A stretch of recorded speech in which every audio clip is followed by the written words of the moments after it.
Qualitative and quantitative research questions are not different simply because one uses numbers and the other uses words. They are different because they are structured to produce different kinds of knowledge. The form of the question determines what counts as evidence, how data must be collected, and what kind of claim the study will ultimately support. A quantitative research question is designed to measure variables and examine relationships, differences, prediction, or effects. It is built on the premise that important aspects of the phenomenon can be represented through measurable indicators and examined across cases. The structure of the question anticipates statistical analysis and generalizable patterns.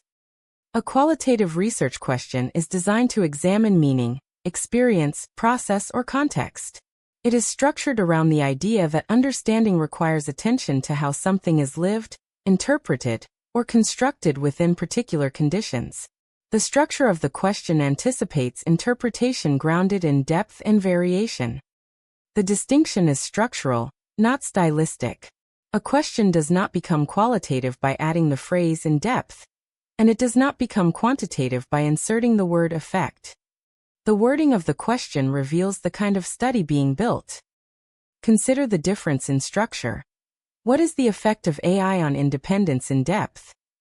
Even with the added phrase, this question still seeks an effect. Its design remains quantitative. Now compare that with: how do learners describe their sense of independence when using AI tools? This question invites narrative, interpretation, and contextual variation. The structure signals qualitative inquiry. Quantitative questions typically identify variables, populations, and outcomes. They often ask, what is the relationship between X and Y? To what extent does X predict Y? Is there a difference in Y between Group A and Group B? What is the effect of X on Y? Even when variables are not explicitly labeled in the wording, the question is oriented toward measurement.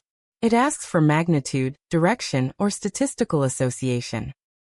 Qualitative questions, in contrast, focus on experience, meaning-making, or process.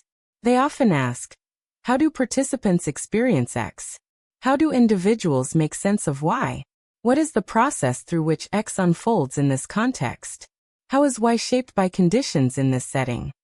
Quantitative design looks for patterns that hold across participants. It assumes some level of stability in how variables behave across cases. Qualitative design attends to variation in how something unfolds across contexts. It assumes that differences in setting, identity, and situation are central to understanding. A helpful way to hear the difference is to listen for what the question requires you to produce. Quantitative questions require evidence of magnitude, association, or statistical difference. Qualitative questions require evidence of meaning, mechanism, and contextual nuance. A quantitative question might be, to what extent does AI tool use predict independent task completion among learners with dyslexia? This question assumes that AI tool use can be operationalized, perhaps through usage frequency or duration, and that independent task completion can be represented numerically, perhaps through completion rates or time to initiation. The resulting claim would concern prediction or association across participants.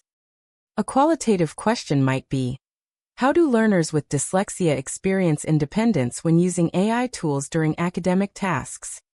This question assumes that independence is lived in complex ways that require description and interpretation. Data might include interviews, classroom observations, or artifacts of student work. The resulting claim would concern how independence is enacted, supported, constrained, or negotiated in context. Both questions are legitimate. They produce different forms of knowledge. One examines measurable pattern across cases. The other examines lived process within context. There are also questions that appear exploratory, but remain structurally quantitative. Consider, how important is AI for independence among learners? The phrase how important implies ranking or magnitude. It anticipates a scale, comparison, or evaluative metric. Without restructuring the question, it remains measurement-oriented. Another ambiguous example is, how does AI impact independence for learners with dyslexia? The word impact signals effect.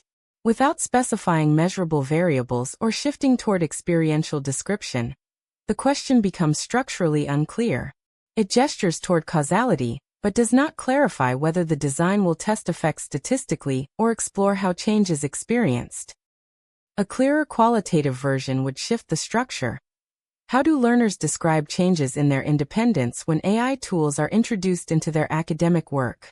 Or what changes do learners notice in how they initiate and complete tasks when using AI tools? These versions preserve interest in change, but focus on participant account and process rather than measured effect. This distinction also connects to phenomenon, tension, and consequence. Quantitative questions often test the strength of attention or the magnitude of a consequence. For example, is there a significant difference in anxiety levels between students who use AI scaffolds and those who do not? A qualitative question, by contrast, might examine how that tension is experienced or how a consequence unfolds. How do students describe their anxiety when completing tasks with and without AI scaffolds? The first question examines measurable difference across groups. The second examines lived experience and meaning within context. Both address the same broader issue, but through different structural foundations. Some questions cannot be fully answered by the other approach. A question about how learners experience stigma or develop a sense of autonomy requires narrative depth that scale scores alone cannot provide. Conversely, a question about whether anxiety decreases by a statistically significant margin cannot be resolved through description alone. Each design has boundaries. There are also hybrid questions that combine two foundations in one sentence, such as, how does AI affect independence, and how do students experience it? This question contains both an effect testing structure and an experiential structure. It is not inherently flawed, but it requires a mixed methods designed to address both components coherently. Without that intentional structure, the study risks conceptual drift. An alignment test can clarify structure. Ask, what kind of evidence would answer this question? If the evidence must be numeric, comparative, or predictive, the question is quantitative. If the evidence must be descriptive, interpretive, process-oriented, or contextual, the question is qualitative. A second alignment test is to ask, what kind of claim will this question allow? Quantitative questions allow claims about relationships, differences, and statistical significance. Qualitative questions allow claims about meaning, process, contextual dynamics, and lived variation. Sometimes both types of questions are necessary. A quantitative study may identify a pattern or measurable difference. A qualitative study may then examine how participants experience that pattern and why it takes the form it does.